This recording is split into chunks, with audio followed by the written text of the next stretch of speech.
الحمدللہ وحدہ والصلاة والسلام علی من لا نبی بعدہ۔ قال النبی صلی اللہ علیہ وسلم من احب للہ وابغض للہ وعاطى للہ ومنع للہ فقد استکمل الایمان او کما قال علیہ الصلاة والسلام۔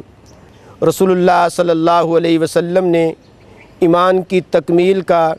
نسخہ کیمیا ارشاد فرماتے ہوئے ارشاد فرمایا، جو شخص اپنی زندگی کا مقصود اللہ کی رضا کو بنا لے اس کے ایمان کی تکمیل ہو جاتی ہے۔ چنانچہ اگر کسی سے محبت رکھے تو صرف اس لیے محبت رکھے کہ یہ اللہ والا ہے،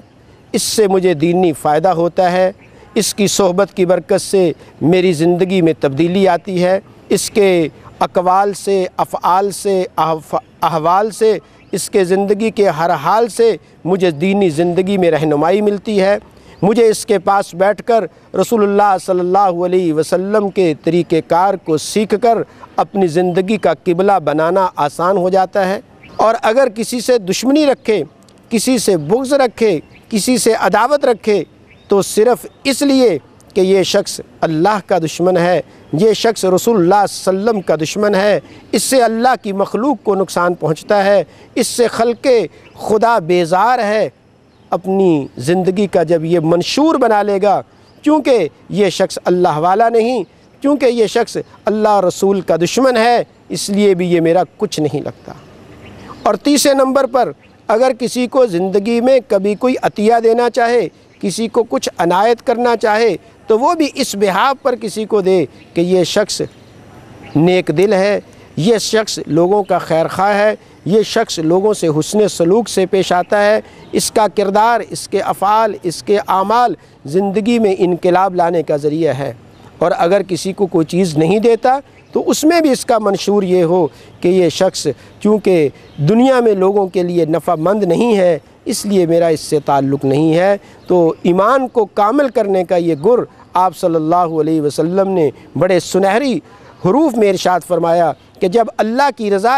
انسان کے پیش نظر ہوگی تو وہ شخص دوسروں کے لیے نفع مند ہوگا، اور اس شخص کی زندگی کے تمام کام، اس شخص کی زندگی کے تمام اعمال صرف اور صرف اللہ کی رضا کے لیے ہوں گے۔ اور اللہ کی رضا وہ چیز ہے کہ جس شخص کو یہ نصیب ہو جاتی ہے اللہ رب العزت بھی اس سے راضی ہو جاتا ہے۔ پہلے انسان اپنی زبان سے یہ دعویٰ کرتا ہے کہ اے اللہ میں تجھ سے راضی ہوں، لیکن ایک وقت آتا ہے کہ اللہ اعلان فرماتے ہیں میں بھی تم سے راضی ہوں، جیسا کہ حضرات صحابہ رضی اللہ تعالیٰ عنہم نے اپنی زندگی میں اللہ کی رضا کو اختیار کیا تو دنیا ہی میں اللہ نے ان کو پروانہ عطا فرمایا کہ رضی اللہ عنہم ورضوا عنہ، میں تم سے راضی ہو گیا، تم مجھ سے راضی ہو گئے۔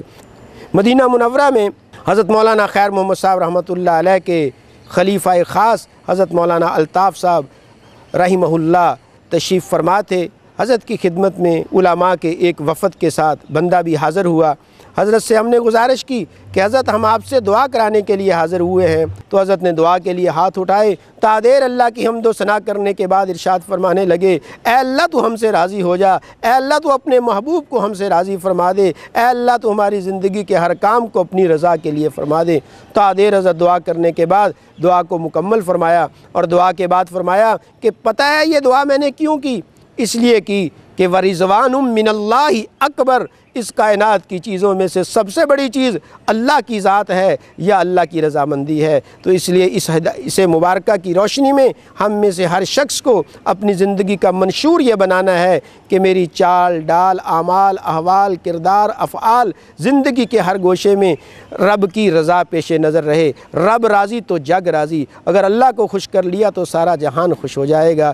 اللہ تعالیٰ سے دعا ہے کہ اللہ ہم میں سے ہر شخص کو اپنی رضا والے اعمال کو اختیار کرنا، اپنی رضا والے اقوال کو اختیار کرنا آسان فرمائے، اور اس کے لیے سب سے بہترین چیز صحابہ کی سیرت، رسول اللہ صلی اللہ علیہ وسلم کا طرز زندگی ہے۔ اللہ ہم میں سے ہر شخص کو اپنی رضا والے اعمال کما حق ہو اختیار کرنے کی توفیق عطا فرمائیں۔ وآخر دعوانا ان الحمد للہ رب العالمین۔